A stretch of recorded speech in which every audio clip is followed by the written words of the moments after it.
Baik teman-teman, bismillahirrahmanirrahim. Assalamualaikum warahmatullahi wabarakatuh. Selamat malam, semoga teman-teman selalu dalam keadaan sehat semuanya. Alhamdulillah, pada kesempatan kali ini kita masih dapat belajar dan bertemu kembali dalam kuliah online kita. Baik teman-teman, pada kesempatan kali ini kita akan belajar tentang teknik penerjemahan. Sebelumnya teman-teman sudah belajar terkait dengan teori kesepadanan, bahwasanya dalam kesepadanan menurut Mona Baker ada kesepadanan leksikal, kesepadanan gramatikal, kesepadanan tekstual, dan kesepadanan pragmatik. Nah, nanti teori penerjemahan juga nanti akan dilihat secara mikro ataupun secara makro. Secara mikro nanti teman-teman akan ketemu dengan teknik penerjemahan, strategi, dan juga prosedur. Kali ini kita akan mengkaji terkait dengan bagaimana penerapan teknik penerjemahan.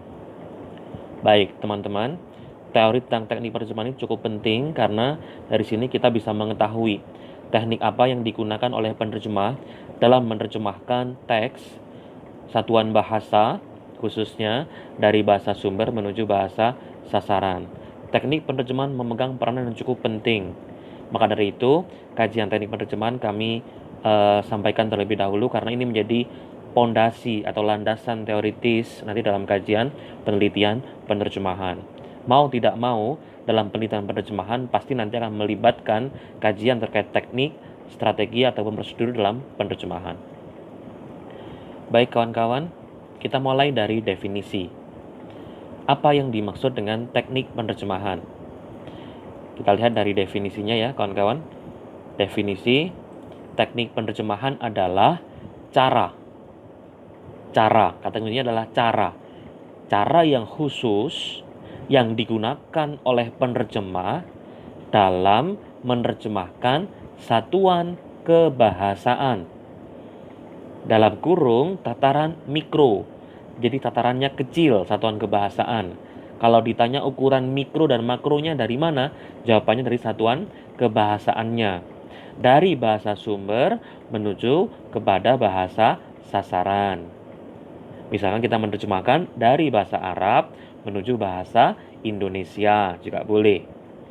Saya ulangi lagi teman-teman, apa yang Anda pahami terkait dengan teknik penerjemahan?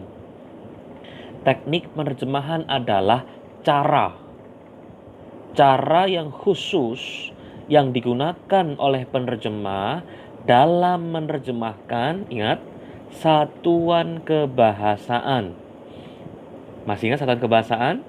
Ya, ada kata, ada frasa, ada klausa, ada kalimat. Bawahnya kata ada morfem nanti. Nah, itu bagaimana caranya si penerjemah melakukan teknik penerjemahannya, itulah yang disebut dengan teknik penerjemahan. Oke. Baik. Teknik penerjemahan ini menggunakan teori. Kita pakai untuk sementara, kita menggunakan, meskipun nanti akan ada banyak teori, untuk sementara kita menggunakan teori yang sudah pernah disampaikan oleh Molina dan Albir. Jumlahnya cukup banyak teman-teman, mungkin nanti akan tidak kita sampaikan semuanya. 18 teknik. Nah, 18 teknik inilah nanti yang akan dikaji dalam penelitian penerjemahan. Ada 18 teknik penerjemahan atau cara khusus yang dipakai oleh penerjemah dalam menerjemahkan satuan kebahasaan. Dari sini bisa dipahami? Oke. Selanjutnya, nah ini macam-macamnya teman-teman. Yuk kita baca satu-satu ya. Yang pertama, teknik pertama disebut dengan teknik adaptasi. Oke. Yang kedua disebut dengan teknik amplifikasi. Yang ketiga disebut dengan teknik peminjaman.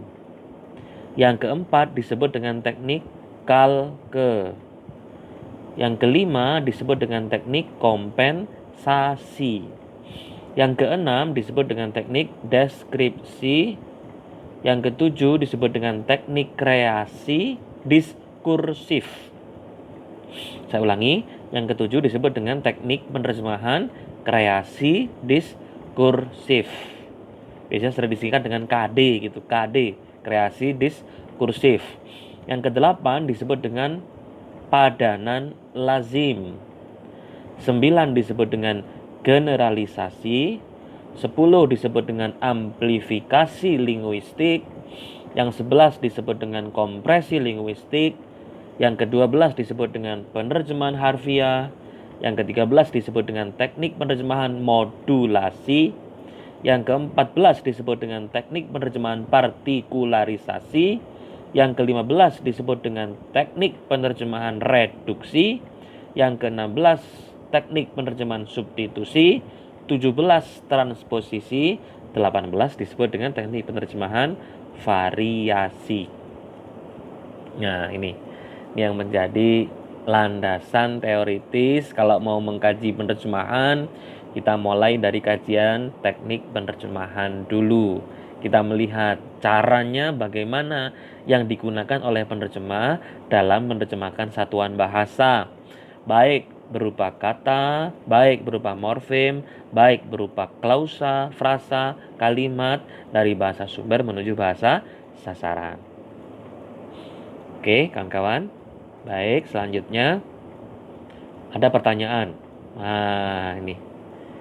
Apakah ada hubungan antara teknik dengan, atau menyebut dengan prosedur ya, dengan metode penerjemahan? Masih ingat dengan metode penerjemahan? Metode penerjemahan menggunakan diagram V punya Newmark. Nah, apakah ada antara teknik dengan metode penerjemahan? Kalau pertanyaannya apakah, itu jawabannya pasti yes no question ya. Antara ya dan tidak. Apakah ada hubungannya? Ada jawabannya kawan-kawan. Kalau jawabnya sih mudah, ada. Nanti kalau di UTS harus bisa menjelaskan. Ada hubungannya bagaimana? Nah, jelaskan ya. Hubungannya itu seperti ini. Mohon diperhatikan. Nah, ini relasi antara teknik atau prosedur penerjemahan dengan metode penerjemahan. Ya. Metode penerjemahan itu seperti yang digambarkan oleh Newmark, itu kan bentuknya diagram V. Kutub yang sebelah kiri disebut dengan SL emphasize. Kutub yang sebelah kanan disebut dengan TL emphasize. Kutub sebelah kiri disebut dengan source language emphasize. Kutub yang sebelah kanan disebut dengan target language emphasize. Oke. Dalam menerjemahkan, seorang penerjemah itu, teman-teman, metodenya, ingat ya, metodenya itu mungkin condong kepada bahasa sumber, source language, emphasize itu penekanan, kawan-kawan ya. Emphasize itu penekanannya atau dominan, condong, kecondongannya kepada bahasa sumber. Berarti penerjemah ada di posisinya yang ada di kiri. Kalau penerjemahnya itu condong kepada target language atau bahasa sasaran, maka posisinya ada di sini, teman-teman. Posisinya ada di sebelah kanan ini. Nah, ya. Ini kan digambarkan diagram V sama Newmark. Bentuknya diagram V. Yang di sini kalau kawan-kawan ingat, masih ingat, ada kutubnya yang namanya word for word. Kutub yang di sini masih ingat, yang TL emphasize, ada metode adaptasi. Bawahnya ada free translation, penerjemahan bebas. Nah, relasinya di mana, teman-teman? Antara teknik dan metode, relasinya ada di sini. Nah, ini kawan-kawan, mohon dilihat ini. Teknik atau prosedurnya ada peminjaman. Kalau si penerjemah itu menggunakan teknik peminjaman, maka metode yang digunakan oleh penerjemah adalah condong kepada bahasa sumber atau source language emphasize. Kalau si penerjemah menggunakan teknikal ke, maka si penerjemah condong kepada source language emphasize atau bahasa sumber. Kalau si penerjemah menggunakan teknik deskripsi, berarti si penerjemah itu condong kepada bahasa sumber. Kalau si penerjemah itu menggunakan padanan baku atau resmi, maka si penerjemah condong kepada bahasa sumber. Begitu halnya dengan target language emphasize. Kalau si penerjemah menggunakan adaptasi, kompensasi, padanan bebas, maka si penerjemah metodenya menggunakan TL emphasize, target language emphasize. Kalau si penerjemah nanti menggunakan teknik penambahan, teknik reduksi, dan teknik transposisi, berarti si penerjemah metodenya nanti menggunakan DL emphasize. Kalau nanti si penerjemah menggunakan teknik generalisasi, modulasi, dan partikularisasi, maka si penerjemah berarti metodenya menggunakan DL emphasize. Nah, kelompok ini nanti disebut dengan semantic translation. Kelompok sini disebut dengan communicative translation. Dari sini maka ada relasi, ada hubungan antara teknik penerjemahan dengan metode penerjemahan. Apa itu peminjaman? Nanti kita pelajari setelah ini, teman-teman ya. Apa itu adaptasi, apa itu penambahan, semuanya nanti ada penjelasannya di bawah. Nah, jadi kita bisa melihat pemakaian teknik itu linier atau searah dengan metodenya. Metode kan dalam penerjemahan ada dua, teman-teman. Si penerjemah itu mungkin condong kepada bahasa sumber, mungkin si penerjemah condong kepada bahasa sasaran, seperti itu. Jadi kalau peminjaman ini misalkan ya, peminjaman berarti ini contoh yang sering saya pakai kalau misalkan memanggil temannya dengan akhi gitu. Nah, itu kan berarti peminjaman. Dia menggunakan bahasa sumber. Penerjemah kata akhi tetap diterjemahkan dengan akhi. Wahai akhi. Nah, itu ya, berarti peminjaman. Tapi kalau yang di sini ya, nanti biasanya ada banyak sekali penyesuaian dengan bahasa sasaran atau bahasa targetnya. Target language emphasize. Oke, dari sini bisa difahami teman-teman. Nah, ini berarti nanti kalau ditanya, adakah relasi antara teknik dengan metode? Jawabannya ada. Buktikan. Caranya buktikan bagaimana? Jelaskan dulu. Metode penerjemahan itu tersusun dari dua kecondongan atau penekanan. Mungkin si penerjemah itu condong kepada bahasa sumber, mungkin si penerjemah condong kepada bahasa sasaran. Buktinya apa? Nah, nanti teman-teman tinggal menyebutkan satu aja boleh. Misalkan si penerjemah menggunakan teknik peminjaman, berarti penerjemah menggunakan metode SL emphasize. Ketika si penerjemah random, silakan diambil yang mana saja boleh. Misalkan modulasi, berarti si penerjemah menggunakan metode DL emphasize. Begitu ya caranya menjawab ya nanti ya, supaya nanti tidak bingung. Tidak perlu dihafalkan ini kawan-kawan, karena cukup banyak sampai 18. Jadi kawan-kawan tinggal mengambil satu saja. Oh, kalau peminjaman berarti nanti penerjemah menggunakan metode SL emphasize. Oh, berarti kalau si penerjemah pakai padanan bebas misalkan, berarti dia pakai DL emphasize, gitu ya. Oke. Baik. Teknik penerjemahan disebut juga prosedur penerjemahan. Ini istilah saja ya. Ada yang menyebut teknik, ada yang menyebut prosedur penerjemahan. Teknik penerjemahan yaitu merujuk pada proses penerjemahan, kalimat, dan unit-unit terjemahan yang lebih kecil, kawan-kawan. Jadi teknik penerjemahan itu merujuk pada proses penerjemahan, kalimat. Ini loh, kalimat. Kenapa kok kita harus mengelompokkan menjadi mikro dan makro? Karena dikaji adalah kalimatnya ini dan unit-unit terjemahan yang lebih kecil.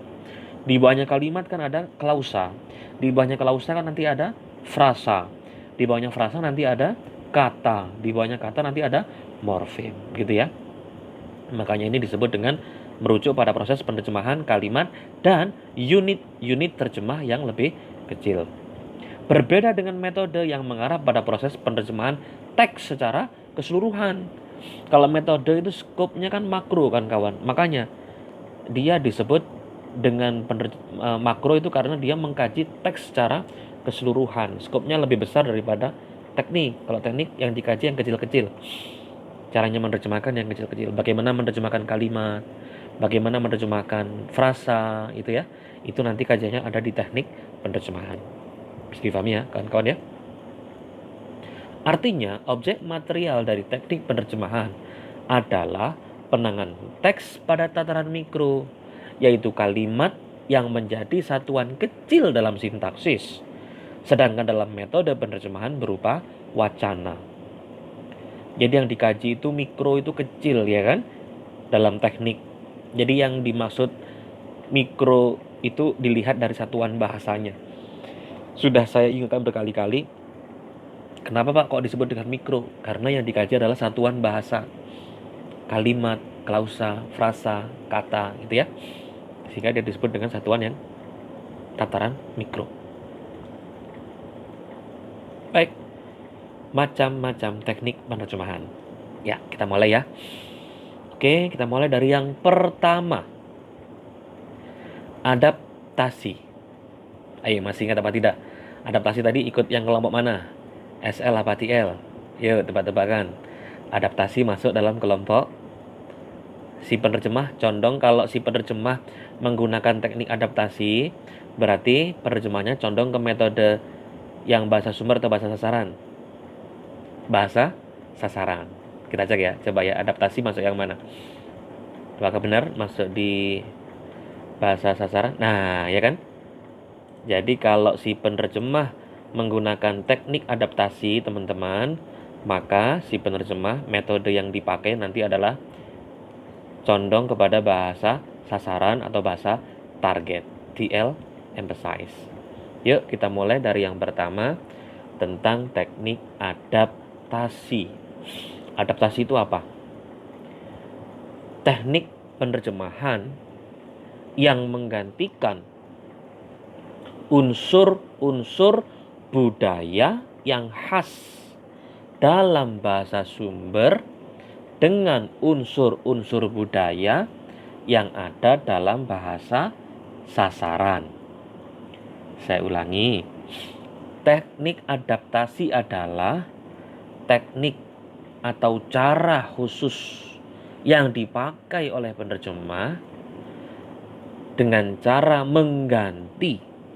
Ingat, penerjemah mengganti unsur-unsur budaya yang khas dalam bahasa sumber dengan unsur-unsur budaya yang ada dalam bahasa sasaran.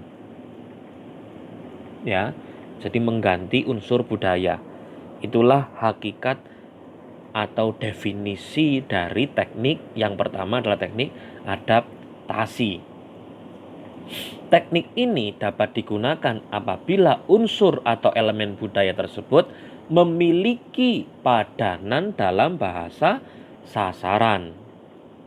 Teknik adaptasi ini dapat dipakai ketika memang unsur atau elemen budaya tadi dari bahasa Arab misalkan ditemukan juga dalam bahasa Indonesia. Nah, gitu. Kalau dia punya padanan, maka unsur-unsur budaya yang ada di BSU tadi bisa dipakai, bisa diganti menuju ke dalam unsur budaya yang ada dalam bahasa Indonesia atau bahasa sasaran. Biar mudah kita lihat contoh ya. Contohnya seperti apa? Oh, contohnya pakai bahasa Inggris. His leg felt like a stone. His leg felt like a stone. Tungkai kakinya terasa seperti batu. Wah, gitu ya. Like a stone. Stone kan batu ya kan kawan ya. Tapi sama si penerjemah jadi paku, terpaku. Ini karena melihat bahasa sasaran. Di Indonesia bukan terbatu, yang ada terpaku, ya kan? Jadi pahami. Jadi like a stone itu kan seperti batu. Seperti batu itu kan berarti keras, diam saja gitu ya. His leg fell like a stone. Tungkai kakinya seperti terpaku. Wah ya kan, kalau Indonesia bilangnya terpaku. Nah ini berarti si penerjemah telah mengganti unsur budaya yang ada dalam bahasa sumber menuju unsur budaya yang ada dalam bahasa sasaran. Kaki yang kaku itu ya, kaku diam saja itu ya, tunggu kakinya yang keras itu, nggak bergerak sama sekali. Orang Barat bilangnya dalam bahasa Inggris disebut like stone, seperti batu gitu ya. Tapi kan kalau di budaya kita ada yang kaku itu kan seperti paku, nah, like stone. Nah sebaliknya nanti kalau ini kita pindah ke sini jelek nanti jadinya, seperti paku, like nail misalkan seperti itu kan. Orang sana mungkin nggak pakai itu. Nah gitu kan kawan. Jadi tungkai kakinya seperti terpaku. Terpaku itu sering dipakai di bahasa Indonesia. Ini contoh yang paling mudah untuk memahami teknik adaptasi. Lah ini kenapa kok seperti ini? Karena memang dalam penerjemahan tidak bisa dipungkiri ada perbedaan budaya, cultural across, antara bahasa sumber dengan bahasa sasaran. Kita tidak bisa memungkiri itu. Maka dari itu penerjemah harus mengetahui betul elemen-elemen budaya yang ada dalam bahasa sumber menuju bahasa sasaran. Oke. Teknik adaptasi digunakan manakala situasi yang digambarkan dalam bahasa sumber tidak dikenal dalam bahasa target. Misalkan, ini juga boleh. Misalkan dalam bahasa sumber untuk mengalih bahasakan ke bahasa sasaran agak susah karena tidak dikenal. Contoh ini ya, ini kami ambil dari bukunya Pak Al-Farisi, teknik adaptasi yuqallibu kaffaihi. Contohnya yuqallibu kaffaihi, bisa difahami? Yuqallib itu kan membolak-balikkan, kafun itu kan tangan.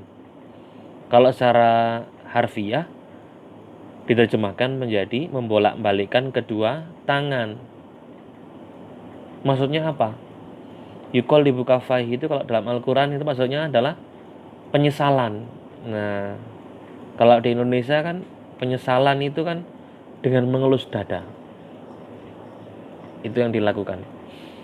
Akhirnya sebagai ekspresi penyesalan. Penyesalan itu budayanya di Indonesia mengelus dada. Sehingga yuqallibu kaffaihi itu bisa kita terjemahkan dengan mengelus dada. Kita mencari unsur elemen budaya yang sekiranya ada di bahasa Indonesia dari bahasa Arab. Padahal yuqallibu kaffaihi itu artinya bukan mengelus dada. Tapi pada hakikatnya yuqallibu kaffaihi itu ada ungkapan ekspresi budaya yang mengandung makna penyesalan. Gesturnya orang Indonesia kalau menyesal mengelus dada, bukan membolak-balikkan tangan. Lah gitu. Jadi pahami ya kawan-kawan ya. Ini adaptasi. Oke. Yang kedua, teknik amplifikasi. Coba amplifikasi tadi metodenya apa yang digunakan? Masih ingat? Amplifikasi condong ke bahasa sumber atau bahasa sasaran? Kita cek ya. Amplifikasi itu masuk dalam kelompok yang condong ke bahasa sumber atau bahasa sasaran. Amplifikasi posisinya ada di mana kawan-kawan? Tidak dimasukkan. Adaptasi, kompensasi, penambahan, reduksi, transposisi, generalisasi, modulasi, dan partikularisasi. Amplifikasi masuk dalam text language emphasize. Bisa dimasukkan di sana nanti.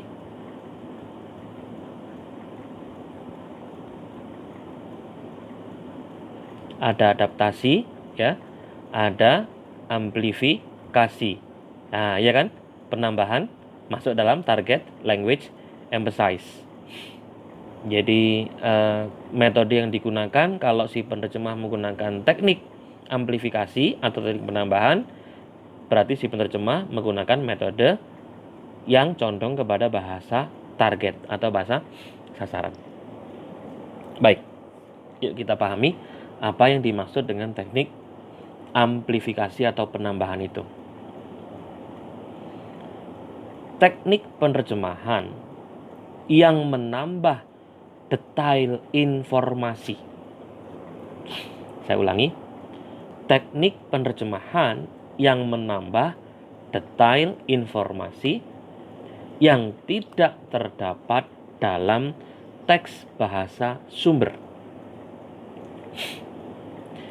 Jadi kalau penerjemah menambahkan detail informasi ya, yang tidak terdapat dalam teks sumber, berarti dapat kita simpulkan si penerjemah menggunakan teknik amplifikasi atau teknik penambahan. Kalau misalkan agak asing menggunakan amplifikasi, pakai penambahan boleh. Penambahannya apa? Penambahannya adalah menambahkan detail informasi.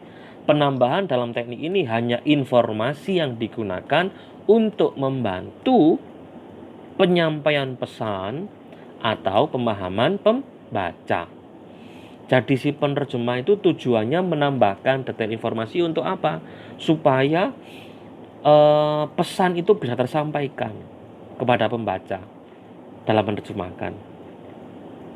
Penambahan ini tidak boleh mengubah pesan. Nah, ingat ya. Nih, diingatkan, penambahannya dalam penerjemahan itu nggak boleh mengubah pesan. Nanti kalau sudah mengubah pesan, tidak amanah lagi penerjemahnya.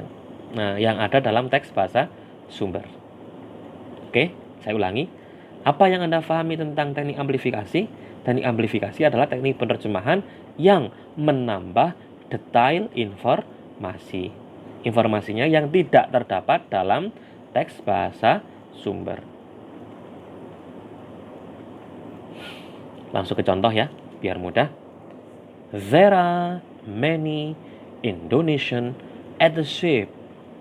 Contohnya dalam BSU. Dalam bahasa Inggris ada kalimat there are many Indonesian at the ship. Terjemahannya, banyak warga negara Indonesia di kapal itu. Mana amplifikasinya? Amplifikasinya terjadi pada kata Indonesian. Indonesian ini, kata Indonesian diterjemahkan menjadi warga negara Indonesia. Di sini dimasukkan untuk memperjelas informasi tanpa mengubah pesan yang terkandung dari kata tersebut. Jadi kata Indonesian ini sama si penerjemah ditambahi dengan warga negara Indonesia. Banyak warga negara. No, ini kan kalau dicek di bahasa sumber, kalau kita melakukan back translation, kita kembalikan ke terjemahnya, nggak muncul ini banyak warga negaranya, kan tidak ada. Indonesia, nah gitu ya, di kapal itu. Apakah ini merubah pesan? Sama sekali tidak, ya kan? Cuma si penerjemah mau menjelaskan dengan detail bahwasanya kata Indonesian yang dimaksud dalam teks bahasa sumber, dalam kalimat bahasa sumber adalah warga negara Indonesia. Nah, model teknik yang dipakai oleh si penerjemah dalam kasus seperti ini namanya teknik amplifikasi atau teknik penambahan. Metodenya condong kepada bahasa target atau bahasa sasaran. Oke, bisa difahami ya kawan-kawan ya. Indonesia jadi warga negara. Oh, ini dalam bahasa Arab nih contohnya nih. Kata ilahun dan Rabbun biasa diterjemahkan dengan kata Tuhan. Ya. Ilahun Tuhan, Rabbun Tuhan. Yang pertama, ilah itu Tuhan yang wajib disembah. Yang kedua, Rabb itu Tuhan yang memelihara dan mengatur. Dalam bahasa Arab ada perbedaan antara kata ilah dan Rabb. Kalau ilah itu Tuhan yang ditambahkan seperti apa? Tuhan yang wajib disembah.